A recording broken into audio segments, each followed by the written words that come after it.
Olá, você, tudo bem?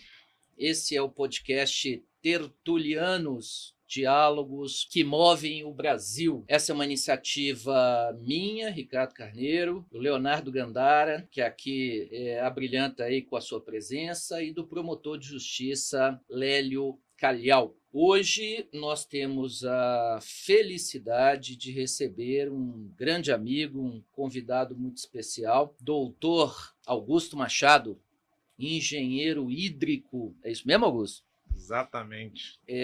Foi servidor do Ministério de Minas e Energia durante alguns anos, onde adquiriu uma experiência singular com regulação do setor elétrico e hoje ocupa a presidência do Sindicato Intermunicipal de Geração, Transmissão e Distribuição de Energia da FIENG, mais conhecido como SINGTD. Augusto, muito obrigado pela sua disponibilidade e presença. Eu sei que a sua agenda, não só como técnico e empresário, mas, sobretudo, pelo sindicato, é muito aturdida, é muito cheia, e é um privilégio recebê-lo aqui no início. Quero dizer que hoje é a primeira gravação que fazemos. Você faz parte dessa primeira leva com a melhor e maior qualificação, e eu desconheço alguém que tem a sua capacidade, o seu conhecimento do setor elétrico. Eu e Augusto já nos conhecemos há uns 15 anos, pelo menos, e confesso que cada vez que o ouço falar, aprendo muito. E esse é o objetivo desse nosso podcast. Quero registrar aqui, esse não é um podcast jurídico. Acho que o nosso título já indica, né, que é um espaço para o diálogo construtivo, um diálogo aberto, em tempos em que opinião começa a ser algo preocupante no Brasil. Aqui é o espaço realmente para que cada um possa exercer o seu direito à palavra de forma livre, de modo abrangente. E aí todo mundo tem nos perguntado, Gandara, que história é essa de tertulianos, né? Alguém até me fez um comentário agora há pouco, depois da gravação de um outro episódio, que parece um nome meio marciano, de outro planeta, alguma civilização interplanetária, mas, na verdade, a nossa inspiração veio da palavra espanhola tertúlia. E tertúlia é um bate-papo entre os portugueses, também é uma expressão muito comum, e no sul do Brasil, no Rio Grande do Sul em especial, tertúlia é um bate-papo informal, pode ser entre familiares, entre amigos, que envolva cultura, artes, literatura, filosofia. E tertuliano não tem nada a ver com aquele filósofo que é um cartaginês, Cartago, né? Que teve, acho que entre os anos 155 e 220 depois de Cristo, um papel fundamental na construção inicial da filosofia do cristianismo. Tertulianos, numa aproximação livre que nós formulamos, é aquele que participa da nossa tertúlia, do nosso bate-papo. Então é isso. Seja bem-vindo, Augusto, nosso agradecimento. Léo, você quer conduzir? Vamos lá. Muito obrigado, Augusto, por ter aceitado o convite, por estar aqui conosco, né, nessa proposta, como disse o Ricardo, né, e o Ricardo já fez uma introdução super boa aqui. E a gente vai falar de um tema que não é nenhum julgamento, isso é um fato, né, que é a importância do setor elétrico, né? A gente vai falar de muitas coisas aqui do setor elétrico, ainda mais aproveitando da sua expertise. Na sua visão, né, como é que o planejamento do setor elétrico se comportou nesses últimos anos? Ele avançou, regrediu? O que foi que você pode fazer num plano bem geral? Como é que a gente pode tirar uma foto desse setor elétrico brasileiro? Ok, primeiro queria agradecer muito ao convite, Dr. Ricardo Carneiro. É um prazer estar aqui com você, com o Leonardo Gandara, no primeiro dia aí de gravações do nosso podcast Tertulianos. Desejo muita sorte, muitos bons debates no âmbito desse podcast e um agradecimento de coração ao amigo de longa data que fez esse gesto de carinho de trazer e com palavras tão doces, tão boas, não sei nem se condizem totalmente com a verdade, mas estamos juntos, meu amigo, vamos sempre juntos. Que prazer. É um prazer estar aqui. E já trabalhando na resposta ao seu questionamento, Leonardo, o que eu coloco? Primeiro eu começo falando um pouquinho do nosso Brasil. O Brasil é um país incrível, que começa tendo uma localização geopolítica incrível e protegida, distante das principais áreas de conflito que nós temos hoje no Brasil, no mundo, né? E isso, além de nos proteger, nos traz o interesse dos demais países para o nosso Brasil. O Brasil é um país que possui muita água, muito sol, muita terra, minerais e petróleo. É um país completo. Tem vento também? Vento, muito vento. E no setor elétrico a mesma coisa, né? Nós temos um potencial hidrelétrico, eólico, solar, de biomassa, temos potenciais vinculados a novas tecnologias como hidrogênio verde, ou seja, é um país que atrai muito. E nós, com toda a nossa dificuldade, a gente vem desenvolvendo bastante nos últimos anos. Então a gente conseguiu diversificar a nossa matriz. Em 1996, segundo o estudo feito pela FIENG, quando do início da energia eólica no Brasil, o nosso setor elétrico era atendido por hidrelétricas e por termoelétricas. E aí vieram as eólicas, na sequência a solar, cresceram muito, se desenvolveram, ajudaram na diversificação da nossa matriz e quão mais diversificada, mais segura ela passa a ser. Naturalmente, a gente reduz dependência de uma fonte só, né? Por outro lado, apesar da gente ter conseguido desenvolver, diversificar e interligar todo o nosso setor elétrico, nosso país também tem dimensões continentais, potenciais diversos, mais bem distribuídos entre diferentes regiões, né? Então, assim, toda essa logística não é fácil. Apesar de termos construído um setor elétrico invejado e incrível, nós erramos. Nós erramos por quê? Porque a nossa expansão, apesar de acontecer da forma como deveria, diversificando a matriz, interligando todo o nosso sistema, ela ficou desequilibrada. A gente acabou dando incentivos maiores do que deveríamos, ou mesmo preterindo fontes, e a gente acabou tendo uma aceleração maior do que deveríamos de fontes intermitentes, sem trabalharmos sistemas de armazenamento, sem trabalharmos a expansão do nosso sistema de transmissão e distribuição à altura desse crescimento. E por isso que hoje a gente está tendo aí o famoso curtailment, por isso que a gente está tendo riscos de apagão por sobrecargas, inversões de fluxo. Então, assim, o trabalho que foi feito, ele é incrível, mas ele poderia ter sido melhor. Pois é. Augusto, meu papel aqui é fomentar o debate, né? Aliás, inverto. Meu papel é primeiro aprender com você, eu e Léo, e, como eu disse, desconheço uma fonte primária mais qualificada. Não sejamos injustos também, tem outras grandes referências, mas você tem sido nos últimos anos realmente a minha referência no tema, ou nos temas referentes ao setor elétrico. Mas eu não sei se poderia, eu queria que você eventualmente avaliasse essa proposição, porque eu acho que nós temos três fundamentais marcos do setor elétrico. Primeiro, o Código de Águas de 1934, o aproveitamento das forças hidráulicas na sua essência, no regime de concessão, nos tempos em que as concessões eram outorgadas por decreto presidencial, né? Aproveitamentos até que hoje são qualificados como pequenas centrais hidrelétricas, todas elas eram outorgadas por decreto. Depois, a Constituição de 88, acho que consolidando princípios e entendimentos que sempre foram muito elementares no setor elétrico, de certa forma retomando aspectos do Código de Águas de 1934, e a grande reforma que veio, que eu passei a identificar como profissional da área, pelos idos aí de 1995. Essa ideia de modular o regime de concessão na forma de serviço público, produtor independente, autoprodutor, que eu acho que até está em queda nos últimos anos, você vai poder nos explicar sobre isso.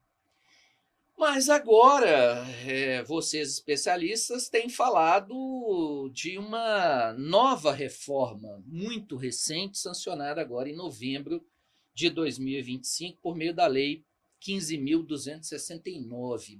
É mais ou menos isso, quer dizer, e que dentro da reforma de 95, de desverticalização dos regimes contratuais de geração, né, como eu falei, serviço público, para mim, inclusive, e sobre a matriz constitucional, toda geração de energia em certo aspecto, serviço público, sob autorização, concessão, enfim, permissão da União, que só ela pode legislar sobre essa matéria. Mas, e aí, esse corte, quer dizer, nós estamos falando de uma reforma que levou de 95 até 2025, é isso mesmo? Qual é a importância dessa reforma do ano passado? Eu acho que nós estamos passando por mais uma evolução no âmbito do nosso setor elétrico. Eu acho que eu não colocaria esta reforma, como chamada por você, essa legislação aprovada ao final do ano passado, como uma grande reforma do nosso setor elétrico, assim como as por você muito bem citadas. Pois é, mas ela se anuncia como tal, né? Então, talvez dando marca por questões de ordem política, mas ela se anuncia como uma reforma. Tem medidas que eu entendo como incríveis, muito bem colocadas, necessárias e que vão melhorar o futuro do nosso setor. Por exemplo, a abertura para o consumidor poder escolher o seu distribuidor? Essa é uma das que me preocupa. A modernização do setor elétrico com precificação horária, eu acho incrível. Eu acho incrível porque estimula a eficiência. Se você sabe que num determinado horário do dia a energia é mais barata e no outro muito mais cara, você passa a consumir com mais eficiência. Fora disso, ainda te cria outras oportunidades de mercado. O armazenamento está vindo com força porque é necessário, já deveria estar, né? Mas está chegando com força com novas tecnologias, baterias, hidrelétricas reversíveis, que não é uma tecnologia nova, mas que não era aplicada como deveria aqui no Brasil. Podemos armazenar biomassa também, o próprio hidrogênio verde. E quando você tem variações de preço, você cria possibilidade de empilhamento de receita e um novo mercado. Eu armazeno na hora que o preço da energia tende a zero, o que hoje seria próximo do meio-dia no Brasil, né? E vendo no entardecer, quando nós estamos demandando potência, onde esse preço sobe, porque nós estamos tendo que despachar térmicas. E isso com reflexo na conta do consumidor. Ele vai tomar essa decisão? Isso ainda não está tão claro, a forma como vai ser aplicado, mas nós estamos evoluindo. A abertura do mercado, como bem colocada para você, que vai acontecer agora nos anos de 27, 28, já começou, né? Nós já temos o mercado livre, mas só para grandes consumidores, e agora está vindo para os pequenos e vai chegar a nós, consumidores residenciais, né? Eu acho interessante, mas ao mesmo tempo preocupante. Ela é moderna. Imagina que hoje eu sou um consumidor cativo da CEMIG por ser um mineiro, residir aqui em Minas Gerais. Eu não posso trocar a minha ofertante de energia. Agora eu vou poder. E eu vou buscar aquela que me fornece um bom serviço, um preço um pouco mais baixo, né? Mas como é que isso vai funcionar? Como é que as distribuidoras que vão perder muito mercado vão fazer?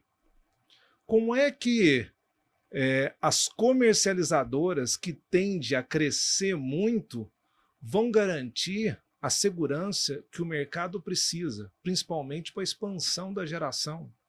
Será que eu, como consumidor, vou ter segurança? Porque as comercializadoras eu admiro muito, tá? Mas são empresas que movimentam volumes de recursos muito grandes para uma margem muito reduzida. E toda empresa que trabalha desta forma, uma estratégia equivocada pode gerar a quebra da empresa. Nós estamos tendo esse caso agora, não preciso citar nomes, mas uma das grandes empresas do Brasil abriu falência. E aí? E aqueles consumidores que estão vinculados a essa empresa? E os geradores que venderam por meio dessa empresa? Como é que isso vai funcionar? Como é que isso vai estar regulado e protegido? Porque hoje, com as distribuidoras, achando um sistema ultrapassado ou não, ele tem uma proteção considerável. E para as novas geradoras, quando você vende energia num leilão do governo federal, contratando a sua energia com diversas distribuidoras que ofertaram demanda naquele certame, você consegue uma proteção incrível para o seu investimento. Imagina que eu celebro um contrato com diversas grandes empresas por longo prazo. Então, se eu tiver problema com uma, o que é muito difícil, ela vai representar o quê? 5%, 10% do meu contrato? Quando eu vou atrás de um financiamento para esse novo projeto, os bancos olham de uma forma. E se eu for somente com um contrato com uma comercializadora, será que eu vou ter o mesmo olhar? Será que os acionistas vão querer investir num negócio onde você está vinculado não a 10, 11, 12 distribuidoras, mas a uma comercializadora? Será que ela consegue garantir contratos de longo prazo como nós temos hoje? 30, 25, 20, 15 no mínimo, que é o que trabalha para as termoelétricas. Então, assim, é interessante? Vai modernizar? Vai, mas será que vai funcionar da forma almejada? É um risco. E a gente não sabe ainda, o processo está em tramitação, está em discussão. Nós tivemos também a adequação do autoprodutor, que o brasileiro é muito criativo, e aí ele verificou possibilidades no âmbito da legislação de fazer investimentos de forma que não estavam, pelo menos, idealizadas naquela legislação original. Ele não faz nada de irregular, mas ele criou uma possibilidade de construir um outro negócio dentro daquilo que tinha sido idealizado inicialmente. Agora estão corrigindo, eu acho importante, para tirar distorções no âmbito do setor elétrico. Tem a contratação de 3.000 megawatts em hidrelétricas até 50 megawatts, que eu também vejo como muito interessante, porque as hidrelétricas foram preteridas, foram deixadas de lado por muitos anos. E elas são importantes para o nosso setor, não só as pequenas, as grandes também. Isso não é um cenário para as grandes ainda, mas eu espero que no futuro próximo também tenha, o que o país precisa. Então, assim, tem mudanças que são relevantes, preocupantes em parte, extremamente interessantes em outras, mas eu ainda não sei se pode ser considerado como uma mudança, um novo modelo com tamanha importância como você citou. Por que eu digo isso? Porque dois dos grandes problemas que nós temos hoje é a inflexibilidade do nosso sistema, ou seja, nós temos fontes intermitentes numa monta maior do que a nossa capacidade de armazenamento e despacho. Então nós estamos tendo sobreoferta de energia em determinado momento e falta em outro. Nós temos riscos sérios de apagão, riscos de corte de energia, que não é nem um risco, é um fato. Isso está acontecendo aí quase que diariamente, trazendo prejuízos para diversos investidores. E hoje o nosso sistema de transmissão e distribuição precisa de investimentos, não que não esteja sendo feitos, mas precisa de mais investimentos para suportar essa nova realidade. O último leilão que nós tivemos, o A-5 de 2025, nós tivemos 55% ou 56% das subestações candidatas de projetos para ofertar energia nesse certame com margem de escoamento zero, o que fez com que grande parte das empresas e projetos candidatos fossem inabilitados no certame. Ou seja, o nosso sistema tem um problema. Quer dizer, alguém tem um projeto para entregar energia em 5 anos, participa do certame, certamente apresentando ao menos a primeira etapa de licenciamento ambiental, né, que é a licença prévia de viabilidade, mas na hora de ter a validação dos requisitos técnicos e documentais, e quem faz esse papel? É a empresa de pesquisa energética? Ela desabilita, então? Ela desabilita. É a empresa de porque pesquisa não tem energética margem de junto da escoamento de ANEEL. energia naquela subestação. Ela desabilita. Você diminui a concorrência. Mas assim, por que eu citei isso? Porque esses problemas são seríssimos. E são problemas de infraestrutura do setor. E que não foram tratados. Então, nós criamos uma legislação interessante, trata de assuntos relevantes, alguns que modernizam e vêm a calhar, que é a questão da precificação horária, outros que precisam ser analisados com muita cautela, que é a questão da abertura total do mercado, cria-se correções, ou seja, trata de assuntos, como sempre, vão ter relevância. O setor elétrico é um setor relevante, né? Não existe indústria sem setor elétrico, não existe transformação sem energia, não existe vida, né, hoje sem energia. Então vai ser sempre importante, mas o principal problema estrutural do nosso setor, ou os dois principais problemas estruturais do nosso setor, não foram abarcados no âmbito dessa reforma. Então, pode ser que seja. Mas eu vou aproveitar isso, vou voltar num tema que você citou, que assim, você citou aí a questão do curtailment, né? E é interessante porque eu já tive a oportunidade de visitar minha atuação especificamente na atividade de mineração. O que eu estou falando aqui? No negócio de energia, né? Na verdade, mineração e energia são atividades muito próximas, né? Inclusive em termos de regime constitucional. Sem dúvida alguma, na mesma base. É o mesmo regime 176. Licenciamentos similares, trifásicos, complexos. Nem estou falando aqui da questão do urânio, a conexão com a energia nuclear, que a gente pode ter uma cadeia de suprimentos até muito mais sofisticada. Mas assim, voltando, eu tive a oportunidade de conhecer usinas eólicas, né? Esse nome usina, a gente imagina uma planta, né, industrial, e quando na verdade é um parque onde você vai ter lá, enfim, os geradores, né? Achei muito interessante, realmente algo me impressionou bastante conhecer esse mercado, né? E aí, quando você fala disso, é contraintuitivo, né? Porque se a gente tem um excesso de geração, por que alguém está cortando, né? Assim, eu acho que é interessante explicar isso, assim, porque eu vejo isso pro senso comum, né? A gente abre um jornal ou pega alguém fala, vai ter um corte. Pô, mas por quê? Se o negócio está excedendo, ainda que seja intermitente, qual que é a lógica? Explica pra gente. O que é o curtailment, Augusto? E de onde importaram esse termo, que me faz crer que outros países também estão vivenciando situações semelhantes? A Europa viveu muito isso, principalmente a Europa. E no Brasil a gente gosta de usar termos em inglês, né? Eles ficam mais bonitos, né? Mais sofisticados. Parece que a gente é mais inteligente, né? Mas nada mais é do que o corte, mas é verdade, mas nada mais é do que o corte de energia. E por que pode acontecer? Primeiro você já disse, quando você tem uma produção de energia maior do que o consumo. Então, eu não posso ter excedente no meu sistema, eu corto.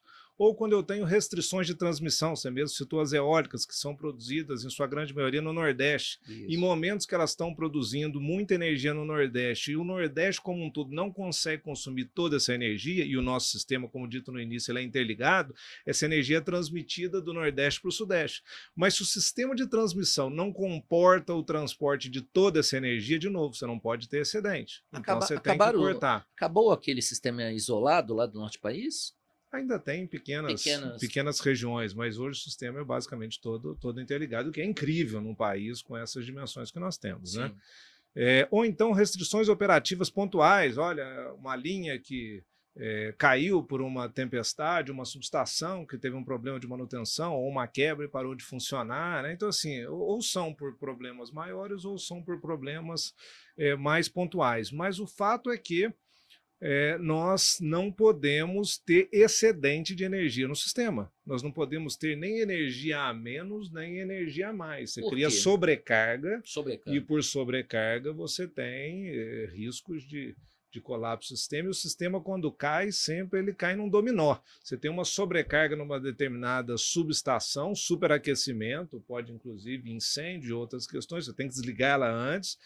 E quando ela cai, se a operação de desligamento não for correta, ela vai derrubando o sistema em cascata, assim como falta de energia. Falta de energia é similar você aqui em Belo Horizonte, que tem muito morro, se eu subir com seu carro manual de terceiro, uma ladeira muito grande, e não mudar de marcha. Chega um momento que o seu motor não aguenta e ele vai apagar, né? E na energia é a mesma coisa, ou seja, os geradores estão girando, e quanto mais carga você tem, mais peso nele. Se você não tiver energia ou hidráulico do vento, né, para poder girar aquele gerador, ele desliga, ele trava, ele para. Mas como é que eu não consigo entender, sem críticas e sem movimentos políticos, ainda que o espaço também comporte isso, mas não é objetivo. é obter de você apenas mesmo o seu background técnico. Mas como é que o regulador deixa... Quer dizer, se o desligamento pode decorrer de sobrecarga no sistema, alguém não faz essa calibração como fosse um ajuste fino? Quer dizer, tudo bem, existem motivos absolutamente relevantes para incentivar fontes intermitentes, sobretudo, né, nas ditas fontes, eu não gosto da palavra alternativas, não, mas por que alguém deixou o sistema chegar nesse patamar? Então, a gente fez um incentivo, forneceu um incentivo, na minha leitura, maior do que deveria. E aí todos foram atrás. Via encargos? Encargos setoriais. Você tem parte via subsídios por meio de encargos, parte por permissão para que você compense num valor da energia maior, né? Então, assim, tem um mix ali que fez com que essas fontes acabaram sendo muito incentivadas. E aí, vamos dar um exemplo claro aqui da solar, tentar simplificar o exemplo. Vamos dizer que você quer colocar painéis solares no telhado de sua residência. E aí, um projeto... Você me interessou, hein? Deixa até me... Um projeto de energia solar no telhado de uma residência tem um fator de capacidade não maior do que 20%, ou seja, a cada uma unidade de potência que você implanta, você tira 1/5 disso em energia média. Por quê? Porque de noite não tem sol, ele está desligado, durante o dia ele tem uma rampa, né? Começa a gerar energia de manhã, chega no pico ao meio do dia e depois vai desligando. Então imagina que para uma unidade de energia, você gera 0,20. Então, para você, vamos dizer que você tenha uma unidade de energia de carga média, você tem que implantar 5 vezes essa unidade de energia em potência. Então, quando chega ao meio do dia, se você estiver consumindo a sua carga média, a sua unidade geradora está exportando para o sistema 4 vezes a sua carga. Então, assim, cidades que eram cargas originalmente, passaram a ser geradores e passaram a devolver energia para o sistema. E o sistema não estava preparado para isso. É nesse sentido que ocorrem os excedentes. Ou seja, hoje, todos os dias, ao meio do dia, nós temos uma geração superior à nossa carga. E grande parte dos geradores, principalmente na energia solar, são MMGD, mini-micro geradores distribuídos, que não conseguem ser acessados pelo ONS, pelo Operador Nacional do Sistema. Não tem como ligar para casa, Ricardo, desliga o seu painel, Léo, desliga o seu também. Então, ou seja, até esse papel do ONS. De aproximadamente, eu vou errar o número, uma ordem de grandeza é ótima, hoje a gente deve ter uns 60 gigawatts de energia solar no Brasil, sendo que aproximadamente 18 gigawatts são de grandes projetos e 42 de MMGD. Então, assim, a grande maioria é inacessível, por mais que sejam fora dessa gestão do ONS. Totalmente fora. Então, ele não consegue desligar. E aquela energia entra no sistema, sem qualquer tipo de controle. Lógico que ele tem a ciência, ele conhece o fluxo do sistema, mas ele não tem o controle. Aí, como é que ele faz? Ele corta os grandes. Então, quem que está sendo cortado? Os grandes parques solares, que são 30% do total, os parques eólicos, e nesses dois casos, quando são cortados, eles perdem mesmo a energia, porque na hora que você desliga ele por um período, ele está desperdiçando aquele recurso, ele não armazena, né, aquela energia, aquele recurso. E as hidrelétricas, que as hidrelétricas ainda têm um certo respiro, porque primeiro algumas delas têm capacidade de armazenamento, mas hoje, infelizmente, são a minoria, mas tem capacidade de armazenamento. Então, quando ela está desligada, ela segura e retém um pouco da água.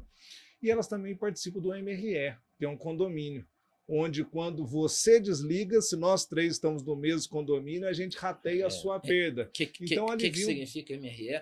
Mecanismo de relocação de energia. É um condomínio onde todas as hidrelétricas grandes participam, né? E as pequenas também podem, elas, a depender da sua opção, né?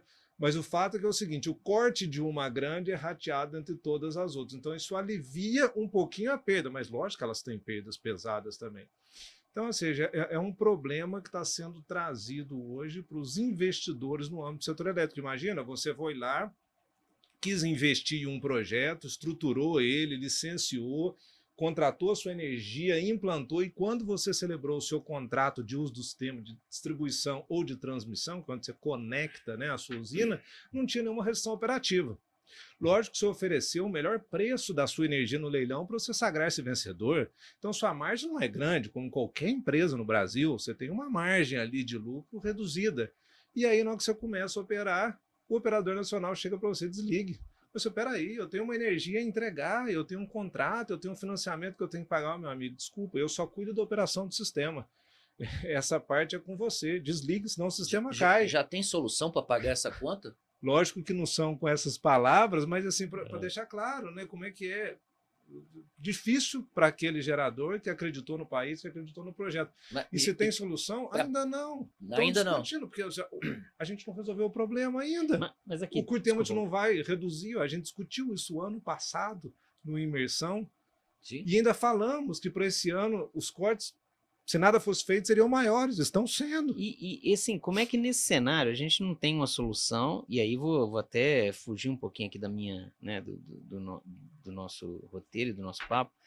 Mas assim, e aí a gente tem a discussão sobre eólicas offshore. Assim, não é meio desconecto isso, não? Assim, eu tenho um problema a ser solucionado e eu ainda vou falar de mais geração. Isso não é um problema que a gente vai viver? Assim, eu sou entusiasta de novas tecnologias. Eu sou entusiasta de todas as fontes. Ao mesmo tempo, eu sou um técnico do setor, né? Então, assim, eu acho fantástico o Brasil no futuro ter eólicas offshore. Mas neste momento, eu não vejo como factível. Só aumenta o tamanho do problema. Só aumenta, É mais caro. Nós ainda temos sites para serem explorados no solo brasileiro. Por que nós vamos para o mar? Né? Então, assim, eu acho que quando foi aprovado a lei, de novo, eu aplaudo, porque eu acho que é uma vitória, é uma evolução, mas foi colocado como se fosse a solução do setor elétrico brasileiro, assim, parecia que era algo assim que ia mudar tudo, e desculpa, mas na minha leitura não. Eu acho que assim, hoje existe a possibilidade de um investimento numa nova tecnologia, ou na mesma tecnologia, mas agora offshore, né? Com linhas de transmissões submarinas, com um potencial incrível que nós temos no nosso Brasil, um potencial de vento nessas regiões costeiras fabuloso, que eu acho que no futuro pode vir a calhar, mas hoje eu não consigo enxergar, sinceramente. Entendi. Eu acho que é algo para o futuro. De novo, nós temos problemas estruturais hoje muito grandes que precisam ser solucionados e que ainda não são tratados, acredito eu, da forma como deveria. A gente está trabalhando em subsídio para a subclasse presidencial baixa renda, que tem sua importância, mas será que esse é o nosso calcanhar de Aquiles do setor elétrico? Isso tudo me gera uma aflição enorme, Augusto, porque eu enfrentei, acho que todos aqui, né, eu sou um pouquinho da geração, acho que somos igual, né? Eu Leonardo, mas enfrentamos a famosa crise do apagão, né? Do racionamento em 2011, que gerou, Nossa, inclusive... 2001. Falei 2011? Foi 2011. 2001. Tem muita gente que não sabe que existia um apagão. Não, que não Eu existiu. já comentei isso com as pessoas, falou, como assim E teve um que apagão? Não, você controlava a televisão. Atribuíram, acho que ao Ministério do Planejamento, que começou a se chamar de Ministério do Apagão, né? A função de gerenciar a crise por falta de energia, que se dizia falta de planejamento, falta de investimento, falta de estabilidade com fonte fóssil, térmica. E agora você nos fala sobre sobrecarga e uma carga talvez influenciada pela debilidade do desenvolvimento de investimentos econômicos produtivos no país.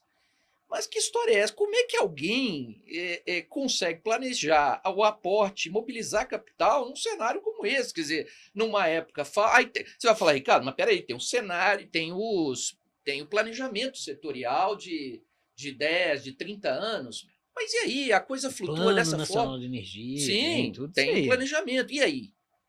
Vamos lá, a gente teve o apagão em 2001. E 2001. naquela época, o nosso sistema era basicamente hidrotérmico. Nós tínhamos as hidrelétricas e as termoelétricas, que operavam de forma sensacional, mas a gente dependia basicamente de uma única fonte, a fonte hidráulica. E no momento de estresse hídrico, as nossas termoelétricas não aguentaram e não conseguiram suprir o excedente que precisava. O apagão aconteceu. E aquele caso do carro subindo de terceira numa ladeira pesada. Ali foi por falta, não foi por excesso. Isso. Foi falta de energia, o sistema foi caindo como um dominó, apagou o país inteiro. A gente até teve agora, em agosto de 23, um outro apagão também, que caiu quase todo o país. É verdade. Porque assim funciona o setor. Ele não pode cair porque ele vem numa cascata. E isso acontece até nos Estados Unidos. Gera um prejuízo absurdo, tudo para, né? E aí, naquele momento, começaram a incentivar a diversificação. Foi quando foi publicada a Lei 10.438, foi quando foi criado o PROINFA, porque as eólicas começaram aqui em 96, mas num caráter basicamente experimental, projetos de Petrobras, Copel, algumas empresas fazendo... O que é PROINFA, Augusto? Programa de incentivo às fontes alternativas de energia elétrica, inclusive onde trabalhei no Ministério de Minas e Energia, onde foram incentivadas as fontes eólica, biomassa e pequenas centrais hidrelétricas. E biomassa em diferentes fontes, bagaço de cana, resíduo de madeira, biogás, ou seja, fizeram um incentivo para o desenvolvimento de novas tecnologias, e foi aí que a eólica de fato entrou na nossa matriz, porque ele exigia um índice de nacionalização, grandes empresas vieram, implantaram pelo menos parte de suas fábricas aqui, e a eólica dali para frente decolou. Então, assim, naquele momento, o problema era um sistema pouco diversificado. E aí a diversificação veio para aumentar a nossa segurança, o que é ótimo. Só que, ao mesmo tempo, começamos a acreditar naquele momento que somente eólica seria a nossa solução. E nos leilões de energia após o PROINFA, cada vez mais nós tivemos mais eólicas sendo contratadas, menos hidrelétricas. E aí começou, inclusive, a demonização de hidrelétricas. Sim. E as grandes que nós fizemos elas a fio d'água, um pecado. A gente precisa de capacidade de armazenamento. É como se fossem baterias, né? Lógico, naturais ali, e quando bem geridas, traz um benefício incrível para o sistema, com uma vida útil de mais de 100 anos. Mas armazenar impacta interesses, sobretudo de ocupação de territórios. Sim. E aí, por outro lado, não armazenar significa, talvez numa aproximação muito superficial, deixar o potencial ir para o mar, né? Simplesmente perdê-lo, jogar no lixo. Sim. E a gente poderia ter criado esse mesmo desenvolvimento tecnológico, mas acompanhado de implantação de novas hidrelétricas. Eu acho que seria muito mais saudável para o nosso sistema, com capacidade de armazenamento.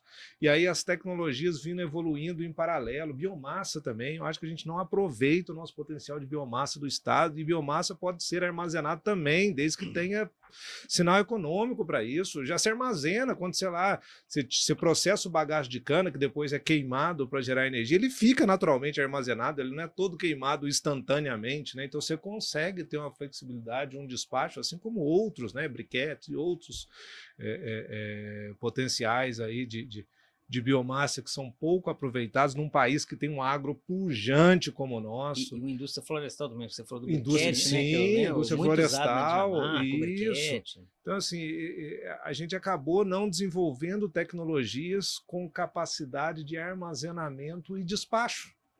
E depois veio a solar, na minha opinião, não vou falar que é como se fosse uma verdade, porque depois seria criticado, mas na minha opinião, com um subsídio maior do que o que deveria, porque todos ali passaram a investir. Qualquer um, você, eu não conheço o setor elétrico, eu não entendo de energia, mas se eu implantar isso aqui, eu vou ganhar dinheiro, ou assim, vai ser economicamente interessante.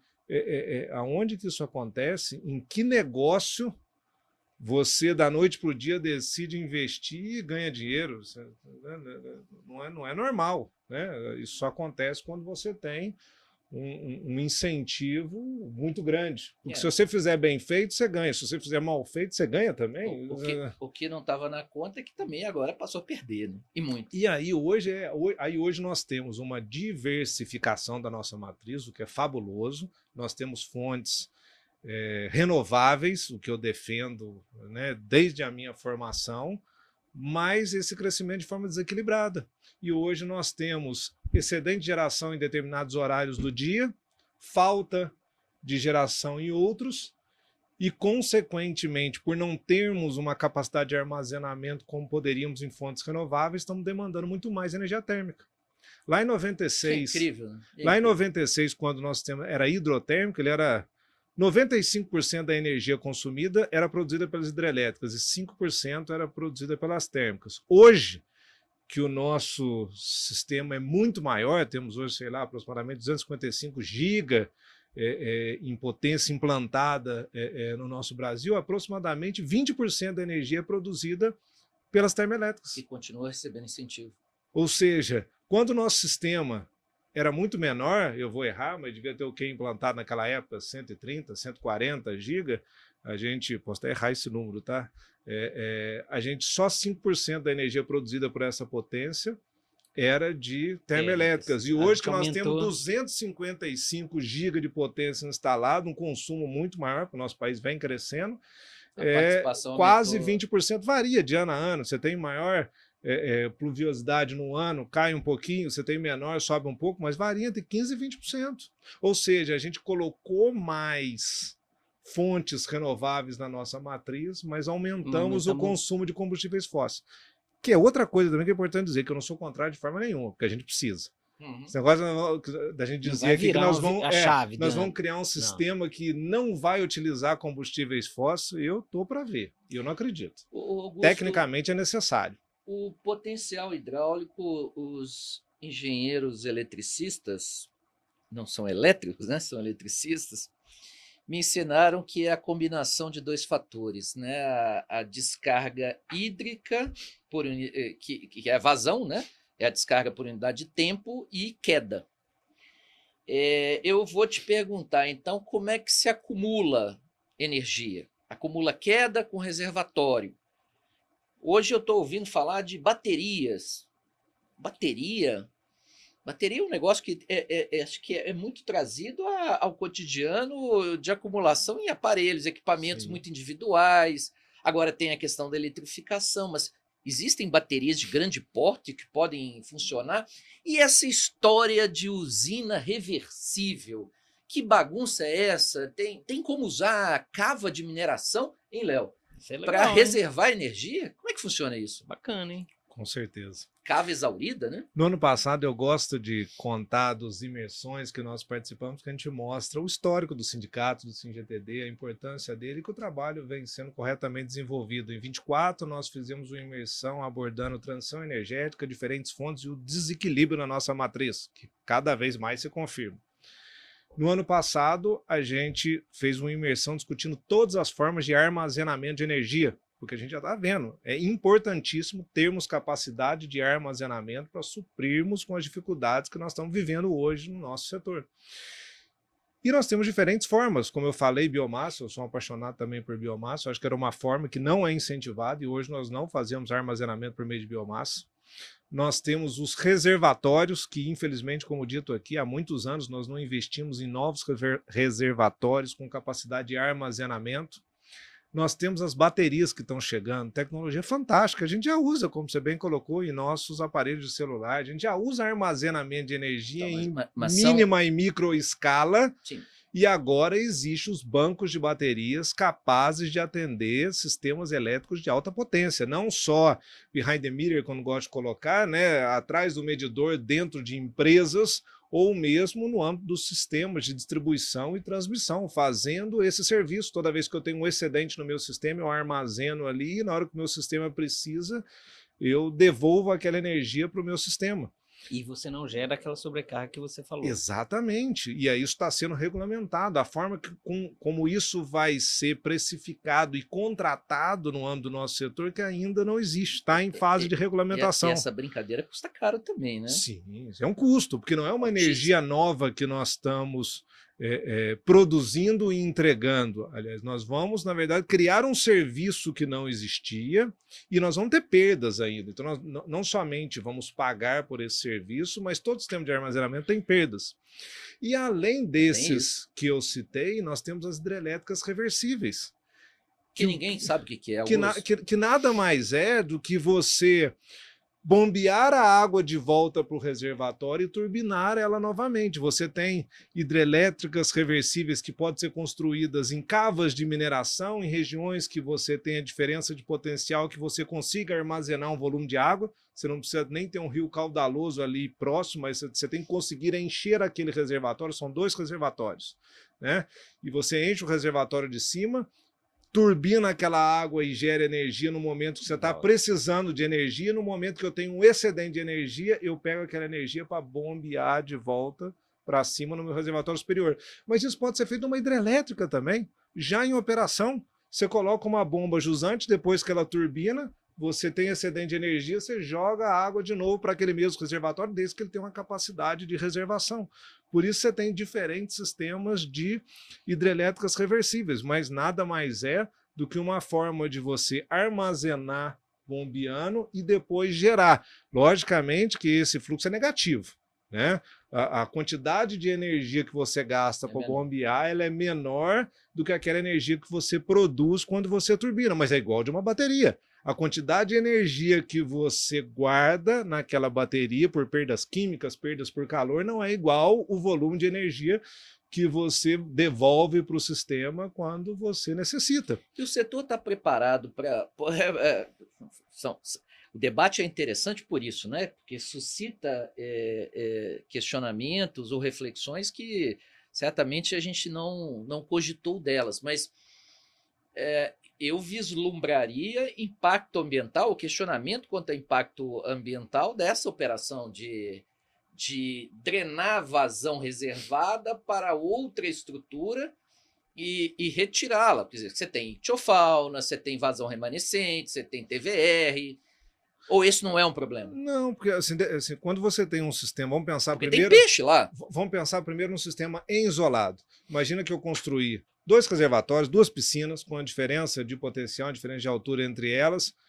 Peguei uma água de um rio próximo que está passando, bombeei e enchi aquele reservatório de cima.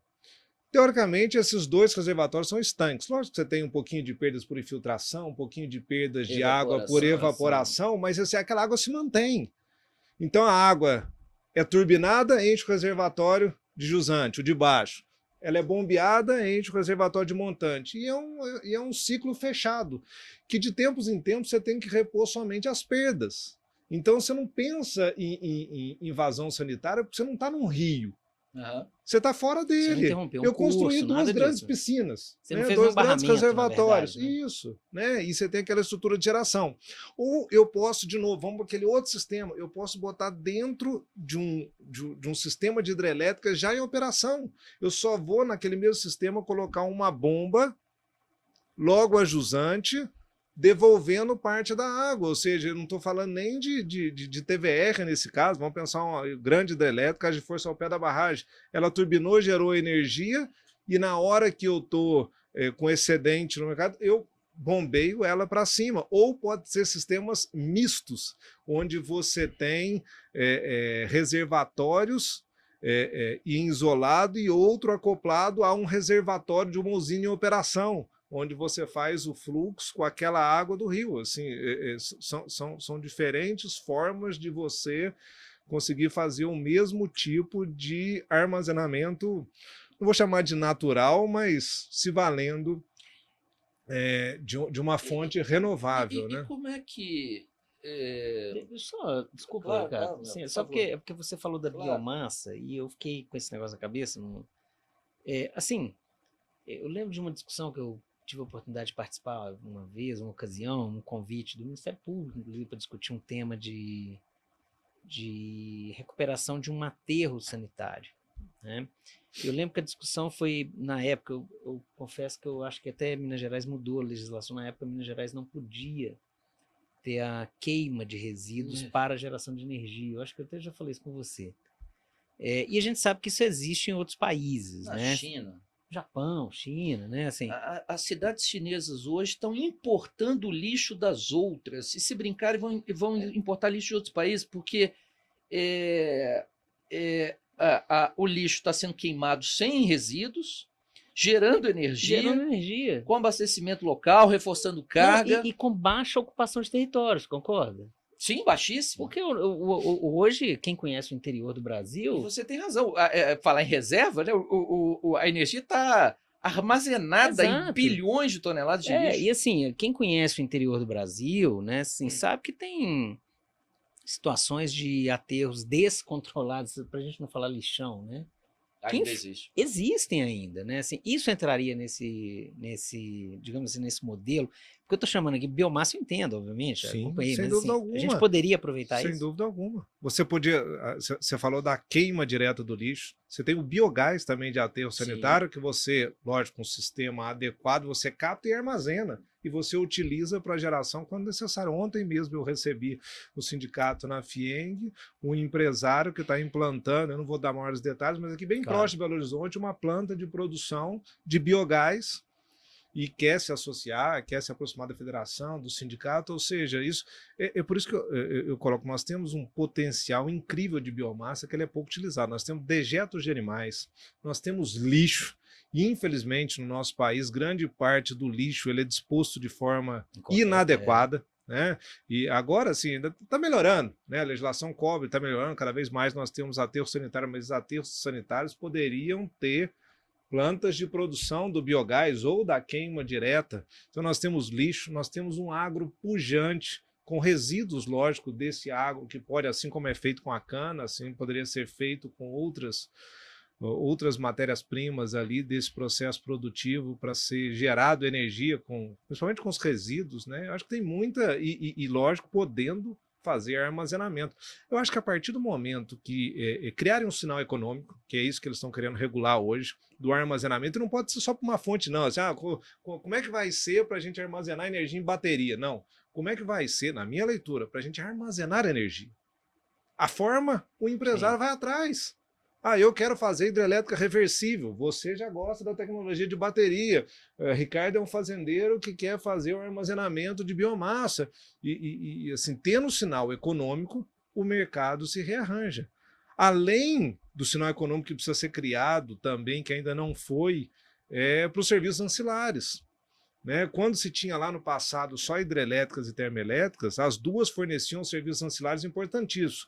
Controle de estabilidade, frequência, de tensão, potência reativa, potência ativa, despachabilidade, autorrestabelecimento, ou seja, tem um monte de serviços que elas forneciam. Só que quando todos fornecem o mesmo serviço, por mais que eles sejam importantes, ele não tem valor econômico. Todo mundo faz a mesma coisa, mas hoje o nosso sistema não é mais assim. As fontes intermitentes não produzem esses serviços ancilares e cada vez mais elas têm uma potência maior. Imagina que hoje na nossa matriz nós temos 60 GB, um pouco mais até, porque cresce a todo mês, né? Uns 60 GB de solar e 33,6 GB de eólica, ou seja, 93,6 GB de fontes intermitentes. E de hidrelétricas nós temos 110 GB. Ou seja, eles estão quase que na mesma potência. Incrível. Né? Então, 200 e tantos que você citou lá. Hoje nós temos mais de 1/3 de fonte intermitente e os outros 2/3 de hidrelétrica e termoelétrica. Tudo bem, as hidrelétricas e as termoelétricas fornecem esse serviço, mas aquele outro 1/3 não. Então, se nem todos fornecem o mesmo serviço, ele tem que ter preço também. Porque aí você começa a estimular a reservação, a despachabilidade, todos os outros benefícios que aquela fonte agrega, inclusive estimula novos investimentos. Que hoje, assim, para mim, são pouquíssimas empresas que estão pensando, não vou falar nem que estão fazendo como deveriam, estão pensando em fazer novas grandes hidrelétricas. O que para mim é um pecado, porque era para a gente estar tendo investimentos mais pesados. Não, só estão pensando, não estão fazendo, porque na hora que fala, não, eu vou investir, será que vale a pena? Será que nós vamos conseguir? Tem algumas empresas que ainda estão investindo, mas muito menos do que poderiam, entendeu? Enfim, sem querer discutir a consistência do fenômeno, não faz parte do debate, pelo menos aqui, porque é um tema que, inclusive, acho que o próprio Ministério de Minas e Energia vem estudando em grupos de trabalho, o EPE, talvez, que eu acho que é um tema que interfere em várias coisas, até na estruturação de engenharia, estruturas de escoamento, fator de segurança de barramento. Mas e aí? E se não tiver água para que a fonte hidráulica, hidrelétrica consiga ainda exercer um protagonismo na matriz de geração? Esse, para mim, é um dos nossos grandes diferenciais, como eu disse no começo. Nosso Brasil tem um potencial incrível de fontes renováveis, né? E isso chama a atenção do mundo. O mundo inteiro está investindo pesadíssimo na transição energética. E nós, naturalmente, estamos fazendo ela. Como eu coloquei aqui, eu acho que nós estamos até tropeçando, e mesmo assim está dando certo. Porque o nosso potencial de energia renovável é incrível. Naturalmente, a gente vai abraçar ele. Assim como eu entendo que todo mundo também tem que fazer para reduzir a poluição a nível global e os impactos, né, das mudanças climáticas. Mas sem entrar nesse viés do que pode acontecer ou não acontecer, eu não acredito que a gente vá ter falta d'água no nosso Brasil, com esse potencial incrível. A gente precisa tratar bem esse recurso, né? Poluir o mínimo ou despoluir o máximo, né? Fazer o nosso dever de casa corretamente. Mas isso traz um olhar de todos os outros países para nós. Né? Por que está vindo tanto data center, tem tanto interesse em trazer data center para cá? Tem água para resfriar. Porque demanda muita energia, e muita água. Diferentemente da Europa, diferentemente até dos Estados Unidos, nós temos um potencial muito grande. E eles podem vir para cá, fazer o resfriamento do seu sistema, produzir aqueles bancos de dados que eles precisam, contratando energia renovável, o que torna esse processo clean verde, né?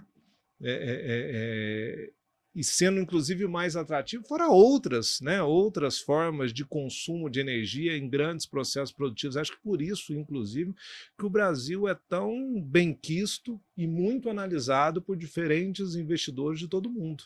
Porque a gente tem, na verdade, hoje a gente não está conseguindo controlar os nossos excedentes, né? Mas tem uma das energias elétricas mais caras do mundo. Infelizmente. A tarifa para o consumidor, grande consumidor doméstico, cada dia um fator de peso nos orçamentos, né? O orçamento familiar, enfim, na indústria. Aliás, a indústria eletrointensiva, por alguma razão que não é só relacionada à instabilidade do setor elétrico, o Brasil afugentou-os, né? A produção de alumínio primário, enfim, em parte a instabilidade do setor também tem outras razões, né? Que tocam na desindustrialização do país, mas o problema tarifário é crítico, né? Era para a gente ter a energia mais barata do mundo, eu não tenho dúvida. Se não a matriz mais limpa, uma das, entre os grandes países, sem dúvidas, a mais limpa do mundo, com recursos abundantes, tecnologia desenvolvida, era para ser a energia mais barata, mas no Brasil nós temos uma das maiores tributações do mundo, sem entregarmos serviços à altura, infelizmente. Metade de um carro é impostos federais e estaduais, né? E no setor elétrico nós temos também tributos travestidos de encargos, né? Nós temos encargos. Um exemplo que eu vou dar aqui, CDE, a Conta de Desenvolvimento Energético, foi criado pós-apagão, que você bem citou, em 2002, na Lei 10.438. Foi você que inventou isso no Ministério, né? Não, foi não, mas eu trabalhei no âmbito da aplicação.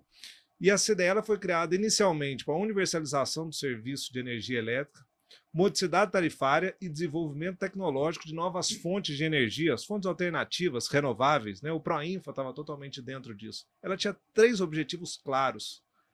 E hoje, depois de 25 anos, essa conta passou a ser utilizada de forma política. E nela a gente paga a conta de consumo de combustíveis fósseis, a gente paga subsídios econômicos, indenizações, a gente dá subsídio a subclasse residencial baixa renda, nada contra, muito pelo Sim, contrário, precisam, efetivamente. mas por meio dessa conta, ou seja, Mas o assunto é politizado, e toda conceito de vez modicidade tarifária, né? não, vai totalmente de encontro você criar todos esses tipos de subsídios, indenizações e novos encargos no âmbito dessa mesma conta. Você aumenta o custo de geração de energia para depois falar em modicidade tarifária, como se a culpa da tarifa alta fosse a ganância dos geradores, e criar mais subsídios para manter a conta ou isenta, né, o consumidor na ponta ou com redução de valor. É um sistema insano, né? Da mesma forma como é feito com a indústria, e não deixa de ser uma indústria também, indústria de geração, transmissão, distribuição, Sim, né? sim, Não é à toa sim. que tem um sindicato Sim.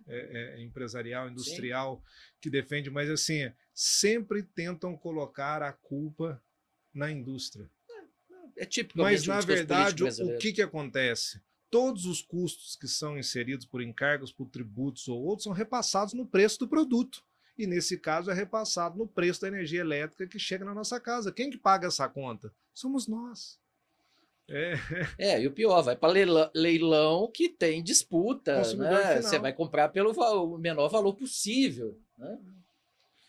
Em vez Augusto. de a gente aumentar a nossa produtividade, que é aquilo que de fato gera riqueza a nível país, a gente aumenta encargos e tributos, dizendo que com esse recurso o governo vai beneficiar a população, sendo que não seria essa a forma adequada. Mas... o Brasil tem muitas mazelas, né?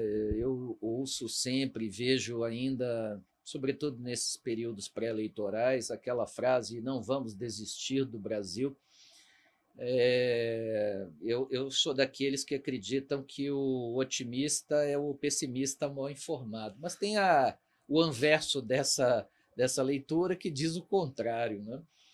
Mas nós temos que lutar pelo nosso Brasil. Temos que lutar, nosso Brasil é incrível. O E Brasil, a gente tem que lutar. Não estou dizendo que a gente tenha que acreditar, mas nós temos que lutar. O Brasil precisa sair do conceito de país, se tornar uma nação, né? A gente não tem projeto de nação. A gente talvez tenha um projeto de país porque tem soberania, tem a própria moeda, mas, enfim, acho que nós estamos nos distanciando da economia moderna, e energia é um bem, não vou dizer essencial, ele é visceral para toda... Olha a questão da tal transição energética, né?